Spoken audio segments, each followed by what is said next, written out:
এখানে বর্ণের সংখ্যা কয়টি? 8টি। মহবুল, এটা বলুন, এবার উচ্চারণ বুঝছেন কিনা মোটামুটি?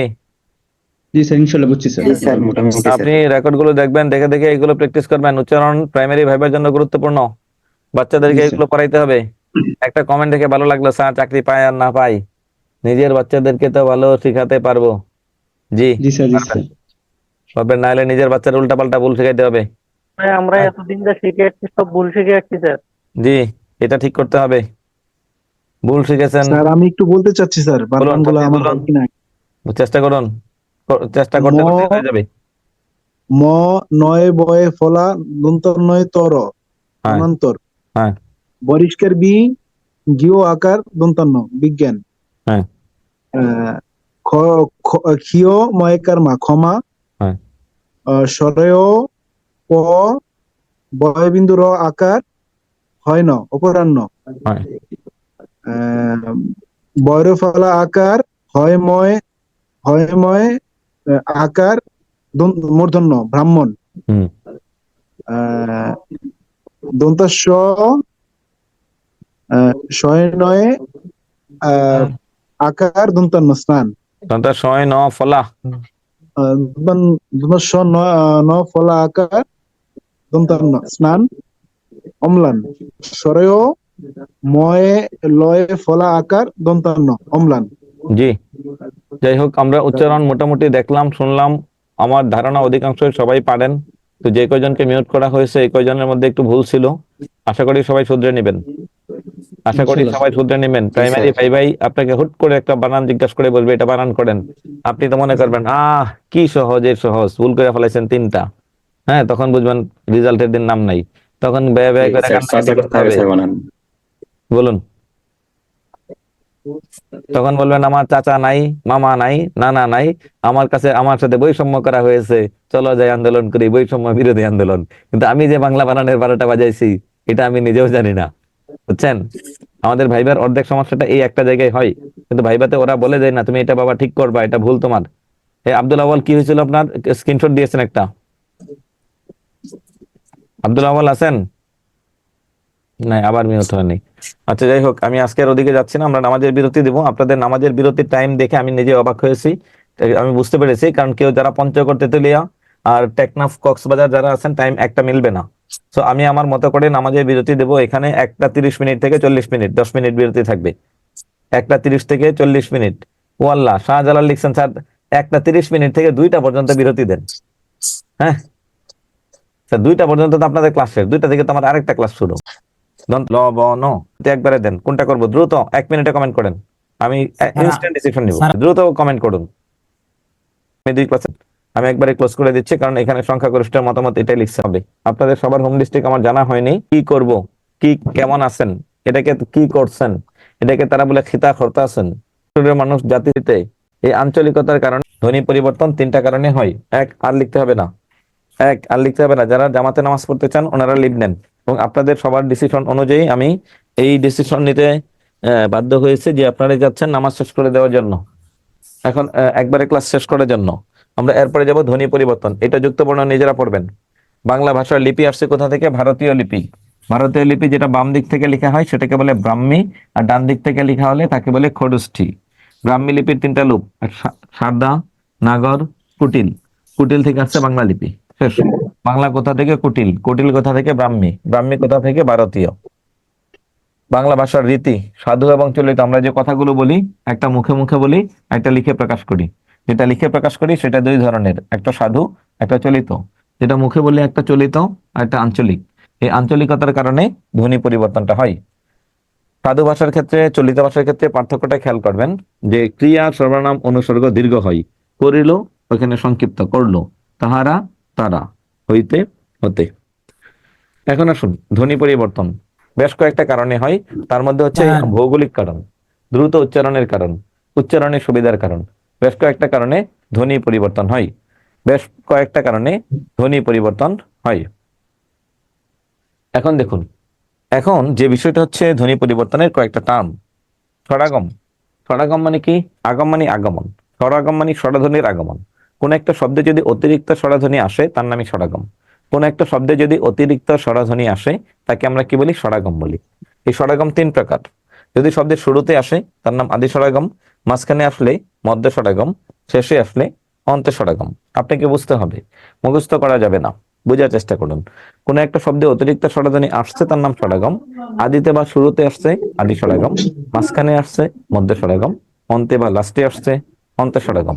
দেখুন, স্কুল থেকে স্কুল একটা শব্দ এখানে অতিরিক্ত এসেছে, স্কুল থেকে স্কুল একটা শব্দ অতিরিক্ত কি করছে? আসছে, তার নামই স্বরাগম। কোথায় আসছে এটা একটু দেখতে হবে।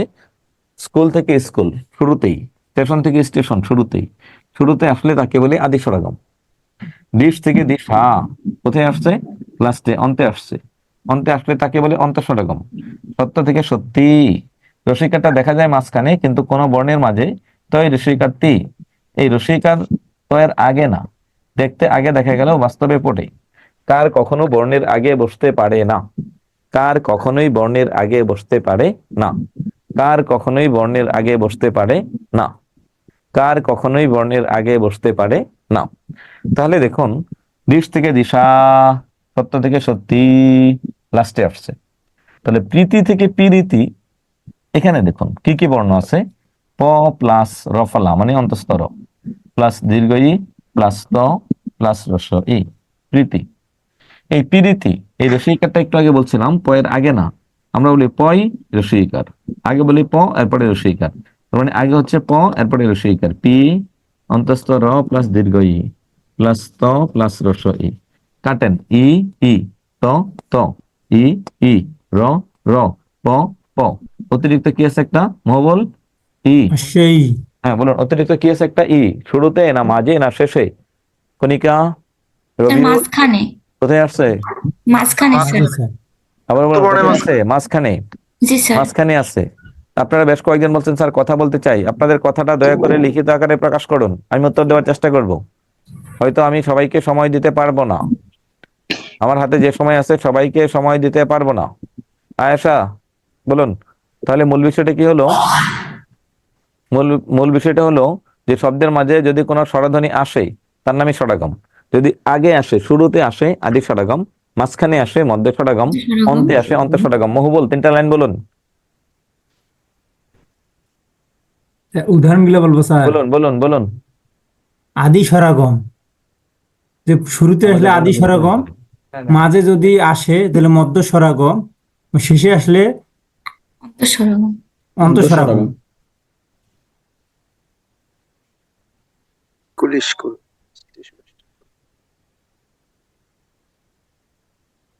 আয়েশা তাকিয়া এই 3টা লাইন বুঝান। আদি স্বরাগম, মধ্য স্বরাগম, অন্ত স্বরাগম। স্বরধ্বনি যদি শুরুতে আসে তাহলে আদি স্বরগম, আর কোনো স্বরধ্বনি যদি মাঝে আসে তাহলে মধ্য স্বরগম বা বিষ্ণুকর্ষ, আর কোনো স্বরধ্বনি যদি শেষে আসে তাহলে অন্ত স্বরগম। গুড। ছেলের বিপরীত মেয়ে, দিনের বিপরীতে রাত। তাহলে স্বরাগমের বিপরীত হচ্ছে স্বরালোপ। যদি কোনো একটা শব্দে দেখেন স্বরধ্বনি আসছে তাহলে তো স্বরাগম, আর যদি চলে যায় আদি তাহলে তার নাম কি? স্বরলোপ। এইবার যদি আমি বলি না ভাই, স্কুল থেকে স্কুল, তাহলে এখান থেকে একটা স্বরধ্বনি চলে গেল না, লোপ পেল, তাহলে এটার নাম জি। স্বরলোপ। যদি আদি থেকে লোপ পাই আদি স্বরলোপ, মাঝখান থেকে লোপ পেলে মধ্য স্বরলোপ, শেষ থেকে লোপ পেলে অন্ত স্বরলোপ, শেষ। জি স্যার। স্বরাগম মানে কোনো শব্দে অতিরিক্ত স্বরধ্বনি আসলে স্বরাগম, আদিতে আসলে আদি স্বরাগম, মাঝখানে আসলে মধ্য স্বরাগম, শেষে বা অন্তে আসলে অন্ত স্বরাগম, অন্ত স্বরাগম। প্রীতি থেকে পিরিতি, তাকিয়া এটা একটু বোঝান। প্রীতি থেকে পিরিতি কেমনে অতিরিক্ত স্বরধ্বনিটা আসলো, বুঝাই দেন। প্রীতি থেকে প্রীতি, যেমন ওটা হচ্ছে প্রথম প্রীতি থেকে পিরিতি, যে এই পয় রস লেখা আছে, খালি বুঝাই দেন। হ্যাঁ, প প রফলা, প রফলা, বাংলা দীর্ঘ আরো ই যারা পাই ত স্যার রসি, দীর্ঘ ই ত রসি। পিরিতির মাঝে কি আছে? তো রস্বই। এটা দিছেন, এটা নাই দিগদর্শনটা। আচ্ছা ঠিক আছে, পরে দেখবো, টেস্ট করে নি। হ্যাঁ বলুন। তাকিয়া। প প বয়বিন্দুর দীর্ঘ ই ত রস্বই, হ্যাঁ তারপর হচ্ছে প রস্বই বয়বিন্দুর দীর্ঘ ই ত রস্বই, মানে বেশি আসছে মধ্যে রস্বই, জন্য জি। মধ্য স্বরধ্বনি। এবার দেখুন আমি আরেকটা কাটতেছি, সুবর্ণ থেকে স্বর্ণ। দন্তাস্ব, দন্তাস্ব কাটা, কেটে দিলাম। দন্তাস্ব, এই যে ব, এই ব কাটা, এই রেফ কাটা, এই যে মূর্ধন্য, এখানে মূর্ধন্য কাটা, এখানে একটা অতিরিক্ত কি আছে উ, এই ওটা শয়ের পরে আছে, মাঝখানে জি। আছে, আগেরটাই আছে পরেরটাই নাই। সুবর্ণ থেকে স্বর্ণ অর্থ দুইটাই গোল্ড মানে স্বর্ণ, কিন্তু একটাতে উ আছে একটাতে উ নাই, তার মানে স্বরধ্বনি লোপ পেয়েছে। কোথা থেকে লোপ পেয়েছে? মাঝখান থেকে, তার নাম মধ্যে মধ্য স্বরগম। মধ্যস্বর লোপ। এখন যদি বলি না স্বর্ণ থেকে সুবর্ণ, তাহলে মধ্যস্বরাগম, মধ্যস্বরাগম। বুঝতে পেরেছেন? আপনার কাজ হচ্ছে এভাবে ধরে ধরে কাটবেন। যেটা না পারবেন 4টা ক্লাসের পরে একটা সলভ ক্লাস হবে, এই সলভ ক্লাসে আমি সমাধান করব। আদিতে আসলে আদি স্বরাগম, মাঝখানে আসলে মধ্য স্বরাগম, অন্তে আসলে অন্ত স্বরাগম। অপিনিহিতি, একটু 10 মিনিট লাগবে। অপিনিহিতি, অপিনিহিতি মানে কি? দেখুন পরের ইকার বা ওকার আগে আসবে, পরের ইকার বা ওকার আগে আসবে তাকে বলে অপিনিহিতি। और পরের ইকার বা ওকার আগে আসবে, বা জি উচ্চারণে এটা লাস্টে ছিল, আগে আসছে, আগে আসলে পূর্ণ রূপ নিয়ে বসবে। এখানে জয়ের আগে এটা সংক্ষিপ্ত রূপ, এটা আগে না পরে। আজি লাস্টের এটা মাঝখানে আসছে। দেখি ক্ষয়ের পরের এটা আগে আসছে। সাধু লাস্টের ওটা মাঝখানে আসছে। পরের ইকার বা উকার যদি আগেই আসে তাকেই বলে অপিনিহিতি। পরের ইকার বা উকার যদি আগে আসে তাকে বলে অপিনিহিতি। পরের ইকার বা ওকার যদি আগে আসে তবে তাকে বলে অপিনিহিতি। আরেকটা নিয়ম আছে, জফলাযুক্ত শব্দে অতিরিক্ত ই আসবে। কন্যা থেকে কইন্না, কন্যা থেকে কইন্না, তাকে বলে অপিনিহিতি। জফলাযুক্ত শব্দে অতিরিক্ত ই আসবে, জফলাযুক্ত শব্দে অতিরিক্ত ই আসবে, জফলাযুক্ত শব্দে অতিরিক্ত ই আসবে। অপিনিহিতি, কন্যা থেকে কইন্না, গ্রামের নিরক্ষর মানুষেরা বলে। সত্যকে সৈত্য, বাক্যকে বাক্য, অতিরিক্ত ই বলে, তাকে বলে অপিনিহিতি। অসমীকরণ, সমীকরণ মানে সমান করা, অসমীকরণ অসমান করা। অসমান টপ করা। টপ সমান আছে, যেন না হয় সমান উচ্চারণ, মাঝখানে একটা আকার দিবেন, টপা টপ। টপাটপ। পট পট থেকে পটা পট। আচ্ছা, পারুল পারবেন, আপনি দয়া করে একটু হাত তুলুন। পারুল পারবেন, একজন লিখছেন বুঝতে পারি না। কেন বুঝতে পারেন না? মানুষ বুঝতে পারে না এমন কোনো কাজ নেই। আমি যে ভাষায় বুঝাচ্ছি, আমার বিশ্বাস যদি আপনি এই ভাষাতে না বুঝেন, এর চেয়ে সহজ ভাষা আছে আমার জানা নেই। সে 2024 সাল থেকে 14 সাল থেকে 25 সাল টানা ক্লাস নিচ্ছি বাংলা। সো আমার এই জীবনের অভিজ্ঞতা, বেশ কিছু চাকরি পাওয়ার অভিজ্ঞতা থেকে বলি, এর চেয়ে সহজ কোনো নিয়ম আমার জানা নেই। পারুল পারবিন, সমস্যাটা আসলে কোথায়? কেন বুঝেন না? স্যার এটা অপিনিহিতি কোনটা, অসমীকরণ এইগুলাই স্যার মানে বুঝতে পারি না। অসমীকরণ আমি এখন কি বলছি? সমীকরণ মানে সমান করা, অসমীকরণ অসমান করা। টপ টপ দুইটা সমান আছে, এই সমান যেন না হয় মাঝখানে একটা আকার দিবেন। টপাটপ। তাকে এখন কি টপ টপ আছে না টপাটপ হয়েছে? টপাটপ। টপ টপ টপাটপ। বৃষ্টি পড়ে আর টপাটপ বৃষ্টি পড়ে একই কথা, অর্থ ঠিক আছে, মাঝখানে একটা আকার দিয়ে ধ্বনিটা পরিবর্তন করে দিয়েছেন। এখন কি পারুল বুঝছেন? জি স্যার। ওকে। একজন লিখছেন স্যার কঠিন। যদি আপনি মাথায় ঢোকান যে এটা কঠিন, তাহলে পৃথিবীতে এর চেয়ে কঠিন আর কোনো কিছু নাই। যদি মনে করেন এটা সহজ, তাহলে পৃথিবীতে এটাই সবচেয়ে সহজ, এর চেয়ে সহজ আর কিছু হতে পারে না। যদি আপনি মনে করেন আমার দেয়ালে পিঠ থেকে গেছে, আমার একটা চাকরি লাগবে, তাহলেই সহজ হবে। আর যদি মনে করেন না আমার বিকল্প অপশন আছে, তাহলে আপনার কাছে আমি ক্ষমা চাই, চাকরি আপনার জন্য না। মনে রাখতে হবে। তার ডাইজেস্ট প্লাস বই নিয়েছি, লেকচার শিটও কি নিতে হবে? ডাইজেস্ট প্লাস থেকে আমরা ক্লাসে পড়াবো না, আমরা ক্লাসে পড়াবো লেকচার শিট থেকে। এখন বাকিটা আপনি বুঝে নেবেন কোনটা লাগবে আপনার। অসমীকরণ মানে অসমান করা। স্বরসঙ্গতি, উচ্চারণের সুবিধার জন্য যে ধ্বনি পরিবর্তন, এই সংজ্ঞা পড়লে মনে থাকবে না। কোনটা সহজ? দেশি না দিশি, মুলা না মুলু, বিলাতি না বিলিতি? একটু দ্রুত কমেন্টে জানাবেন। 1 দেশি, 2 দিশি, 1 বিলাতি, 2 বিলিতি, 1 মুলা, 2 মুলু, কোনটা সহজ লাগে আপনার কাছে? 1 নাম্বার স্যার। কমেন্টে লিখুন 1 না 2। ম্যাক্সিমাম নম্বর, স্যার। ম্যাক্সিমাম ম্যাক্সিমাম লিখছেন 1। অলরেডি কমেন্ট করেছেন মাত্র 13 জন 444 জন থেকে।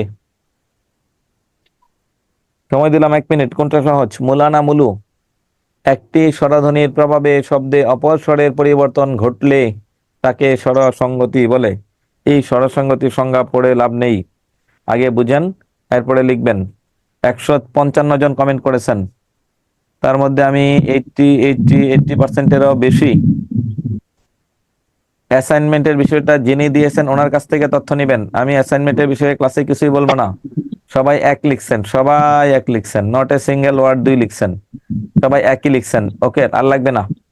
দেখুন আমার মুখের দিকে তাকান, আপনি উচ্চারণ করবেন মু লা, মু লা, মুখ গোল চ্যাপ্টা। এটা সহজ নাকি মু লু, মু লু, কোনটা সহজ? দেশি। এবার বলবেন 1 না 2, আপনি উচ্চারণ করবেন, ফিল করবেন। এই হুজুগে বলবেন না, আগে ফিল করতে হবে। দেশি, দি শি, দি শি, দি শি, দেশি। কোনটা সহজ, দেশি নাকি দিশি? দিশি সরস স্যার, উচ্চারণে উচ্চারণে উচ্চারণে বিলাতি, এটা না বিলিতি। উচ্চারণের সুবিধা যেটা সেটাই হচ্ছে ধ্বনি পরিবর্তন। কোন ধ্বনি পরিবর্তন? ষড়সঙ্গতি। সঙ্গতি মানে মিল। পরিতোষ, কোনটা সহজ লাগে? স্যার উচ্চারণে সহজ লাগে স্যার, দিশি। দেশি সহজ না স্যার, দিশি ওকে সহজ। ওকে, 2 নম্বরটা সহজ।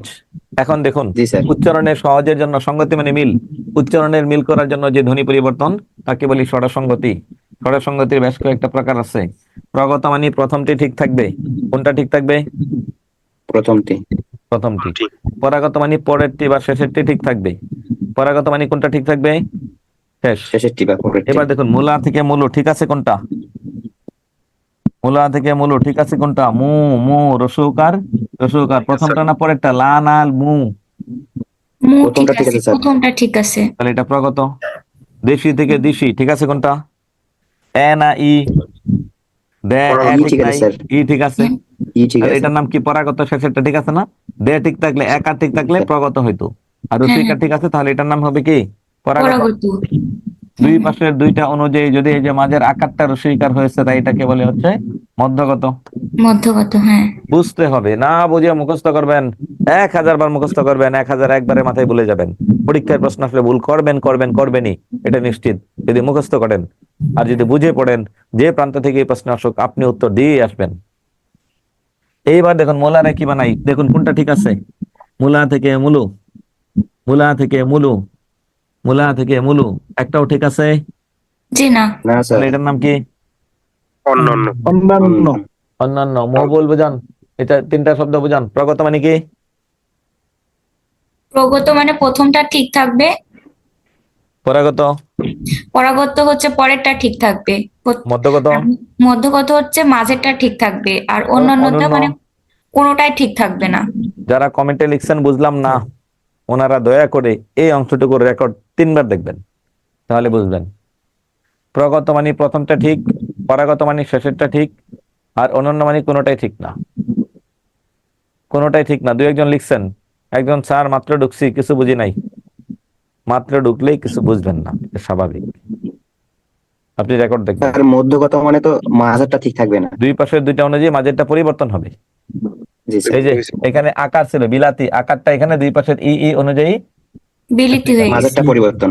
জি, মাঝেরটা পরিবর্তন। এবার আসুন, ধ্বনি বিপর্যয়। দুইটা বর্ণ জায়গা চেঞ্জ করবে, ইন্টারচেঞ্জ। দুইটা বর্ণ, বাক্স থেকে বাস্ক, ক স স ক, রিক্সা ক স স ক, জায়গা পরিবর্তন হলে তাকে বলে ধ্বনি বিপর্যয়। মেটাথিসিস। বিষমী ভবন, দুইটা সমান ছিল এখন আর সমান নাই।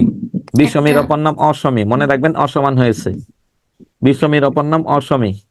শরীর র র র র, এখানে এখানে দুইটা সমান, এখানে অসমান।